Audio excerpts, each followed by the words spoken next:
Bismillahirrahmanirrahim. Assalamu alaikum dear students. How are you all? Hope you all are fine and doing well.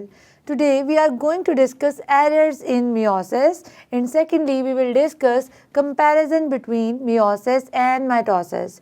So first of all we will discuss errors in meiosis. तो बात करेंगे during meiosis first के दौरान क्या होता है, chromosome जो है वो एज अ होल सेपरेट होता है।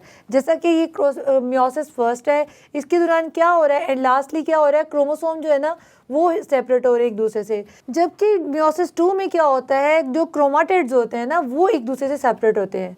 During meiosis 1, chromosomes separate, while during meiosis 2, the chromatids separate from each other. This is called dysfunction. इसको हम क्या कहते हैं, इसको हम कहते हैं disjunction। क्या कहते हैं, disjunction। So क्रोमोसोम सेपरेट होते हैं ड्यूरिंग मियोसिस 1 और क्रोमाटिड्स जो होते हैं वो सेपरेट होते हैं during meiosis 2। It is a very important part that happen during meiosis. ठीक है जी, मियोसिस के दौरान ये जो प्रोसेस है ये वेरी इंपॉर्टेंट है और इसको कहते हैं disjunction. Some time non disjunctions also occurs. बाज़ औक़ात क्या होता है, नॉन डिसजंक्शन होता है। उसमें क्या होता है, जो क्रोमाटिड्स होते हैं या chromosome fail to separate from each other, which is called dysfunctioning in the proper function of chromosome। ठीक है जी, क्रोमोसोम जो होते हैं किसी वजह से या क्रोमैटिड जो होते हैं वो किसी वजह से एक दूसरे से सेपरेट नहीं होते, डिसजंक्शन नहीं होता, तो क्या होता है, नॉन डिसजंक्शन, जिसकी वजह से बहुत सारे मसले जो हैं वो अराइज करते हैं। तो क्या होता है, जो गैमीट बनते हैं ना as a result of this division, इनमें क्या होता है, मोर और लेस जो होता है ना वो नंबर होता है as compare to normal number of chromosome. मतलब नॉर्मल नंबर ऑफ क्रोमोसोम नहीं होता, उसके मुकाबले में या तो वो ज़्यादा नंबर हो जाता है या फिर कम नंबर हो जाता है। इस तरह के जो गैमीट्स होते हैं जब वो फ्यूज़ करते हैं एक दूसरे के साथ, तो जो ज़ाइगोट बनता है उसमें क्या होता है, एबनॉर्मल नंबर ऑफ क्रोमोसोम आ जाता है। ठीक है जी, जो कि स्वेयर मेडिकल कंडीशन अराइज हो जाती हैं इसी की वजह से। ठीक है जी, स्वेयर मेडिकल इश्यूज आ जाते हैं उस ऑफस्प्रिंग में जो as a result of non disjunction of chromosome जो है वो प्रोड्यूस होते हैं। सो मियोसिस का जो सबसे बड़ा एरर है वो होता ये है कि किसी वजह से अगर डिसजंक्शन नहीं होता, अगर क्रोमोसोम या क्रोमैटिड एक दूसरे से सेपरेट नहीं होते, तो क्या होगा, जो गैमीट्स बनेंगे उनमें जो नॉर्मल नंबर से या तो ज़्यादा जो क्रोमोसोम होंगे या नॉर्मल नंबर से कम क्रोमोसोम होंगे। ठीक है जी, इस तरह के गैमीट्स जब एक दूसरे से फ्यूज़ करते हैं तो जो ज़ाइगोट बनता है उसमें क्या होता है, एबनॉर्मल नंबर ऑफ क्रोमोसोम, जिसकी वजह से जो ऑफस्प्रिंग प्रोड्यूस होगा that offspring must have swear medical condition and complexities. ठीक है जी, उस ऑफस्प्रिंग में क्या होता है, बहुत सारी जो है कॉम्प्लेक्सिटीज़ आ जाती हैं और मेडिकली जो है वो एबनॉर्मल ऑफस्प्रिंग होता है। सो ये सबसे बड़ा एरर है, सबसे बड़ा नुकसान है मियोसिस का। अब बात करेंगे comparison between meiosis and mitosis.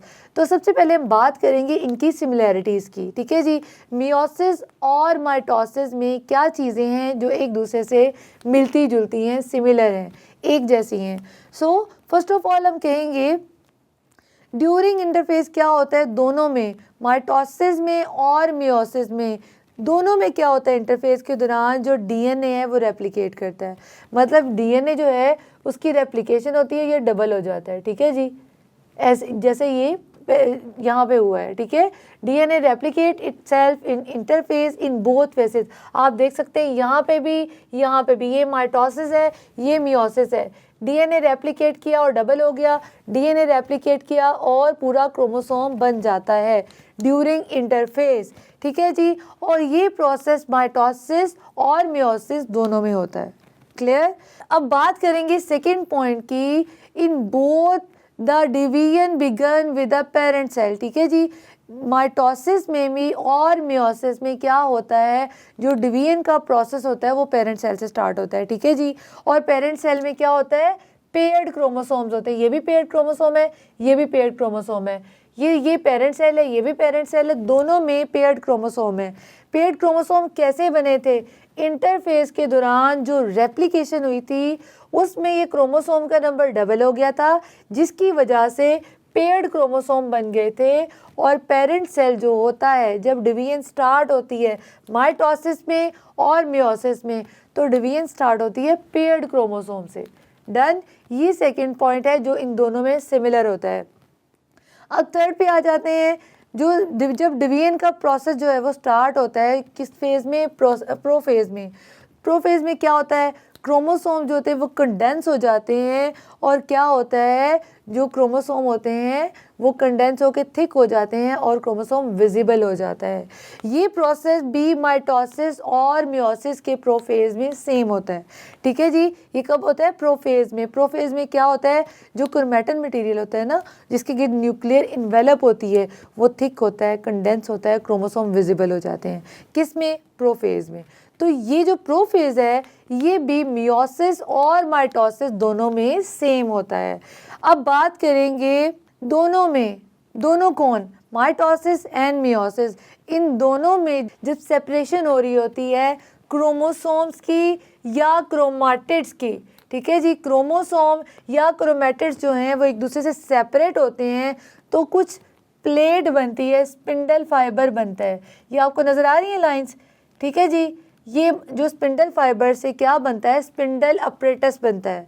ये जो लाइंस नज़र आ रही हैं जिसकी वजह से ये अटैच होते हैं और ऑपोजिट पोल्स की तरफ मूव करते हैं, उसको हम कहते हैं स्पिंडल अपरेटस। ठीक है। तो ये कैसे, क्यों, कहाँ पे बनता है? माइटोटिक स्पिंडल जो ड्यूरिंग माइटोसिस एंड मियोसिस दोनों में क्रोमोसोम या क्रोमेटिड्स की सेपरेशन के दौरान क्या बनता है? स्पिंडल अपरेटस बनता है। ठीक है। अब आ जाते हैं पॉइंट 5 पे। ठीक है जी। वो क्या है? Both mitosis and meiosis involve the processes. कौन से प्रोसेसेस हैं जो दोनों में होते हैं? इन दोनों में होता है प्रोफेज, मेटाफेज, एनाफेज, टीलोफेज। ठीक है जी। जैसे ये प्रोफेज है पेरेंट सेल में, फिर metaphase, anaphase and this is telophase. ठीक है जी, जब सेपरेट हो जाते हैं। और इसमें भी क्या होता है? प्रोफेज होता है, मेटाफेज होता है जब मेटाफेज प्लेट बनती है, फिर उसके बाद एनाफेज होता है और टीलोफेज होता है। ठीक है जी। क्या होता है? प्रोफेज में जो क्रोमैटिन मटेरियल होता है वो कंडेंस हो जाता है। ठीक है। एनाफेज में रेप्लिकेशन जो होती है वो होती है। ठीक है जी। टीलोफेज में क्या होता है? वो अपने स्पिंडल्स की तरफ मूव करना, अपने अपने पोल्स की तरफ मूव करना शुरू हो जाते हैं। कौन? क्रोमोसोम्स या क्रोमैटिड। और टीलोफेज में वो एक दूसरे से सेपरेट होके अपने अपने जो है पोल्स पे चले जाते हैं और 2 डॉटर सेल्स जो हैं वो बन जाते हैं। ठीक है जी। ये बोथ प्रोसेसेस जो हैं ये मियोसिस में भी होते हैं और माइटोसिस में भी होते हैं, लेकिन जो मियोसिस है उसमें ये 2 टाइम होता है, लाइक मियोसिस 1 एंड मियोसिस 2। ठीक है जी। उसमें ये 2 दफ़ा होता है। Now come to the point number 6, which is in both, that is in both meiosis and mitosis, sister chromatids separate from each other. Mitosis में तो सिंपल डिवीजन हुई और जो ये क्रोमैटिड्स थे वो एक दूसरे से सिस्टर क्रोमैटिड सेपरेट हुए और 2 डॉटर सेल बन जाते हैं। जबकि मियोसिस 2, जो मियोसिस है उसमें मियोसिस 2 में ये प्रोसेस होता है कि जो क्रोमोसोम है इसके सिस्टर क्रोमैटिड जो एक दूसरे से सेपरेट हुए, अपने अपने पोल की तरफ मूव किए और इन्होंने गैमीट्स बना दिए। ठीक है जी। तो क्या होता है? बोथ डिवीजन्स में जो सिस्टर क्रोमैटिड्स हैं वो एक दूसरे से सेपरेट हो जाते हैं। ठीक है जी। जब सिस्टर क्रोमैटिड सेपरेट होंगे तो गैमीट्स बन जाते हैं मियोसिस में, और एक जो सेल है वो बन जाता है माइटोसिस में। ठीक है जी। 7th point, both involve the process of cytokinesis after this. ठीक है जी। दोनों में क्या होता है? Cytokinesis. What is cytokinesis? The division of cytoplasm is called cytokinesis, and as a result of cytokinesis क्या होता है? 4 gametes are produce in meiosis and the duplicated cell is produced in mitosis. Mitosis में duplicated cell produce हो जाते हैं जो आपकी body healing में, आपकी ग्रोथ में, आपके डेवलपमेंट में काम आते हैं। जबकि मियोसिस पे जो गैमीट्स प्रोड्यूस होते हैं वो क्या करते हैं? वो फ्यूज़ करते हैं और जाइगोट बनाते हैं। सो हमने आज की क्लास में क्या पढ़ा? We discuss about the errors in meiosis. सबसे पहले हमने बात की मियोसिस के दौरान जो है वो एरर कौन से होते हैं। तो हमने समझा डिसजंक्शन क्या होता है। डिसजंक्शन ये होता है कि जब क्रोमोसोम जो हैं वो सेपरेट होते हैं ड्यूरिंग मियोसिस 1 और क्रोमैटिड सेपरेट होते हैं ड्यूरिंग मियोसिस 2। अगर इसको कहते हैं डिसजंक्शन।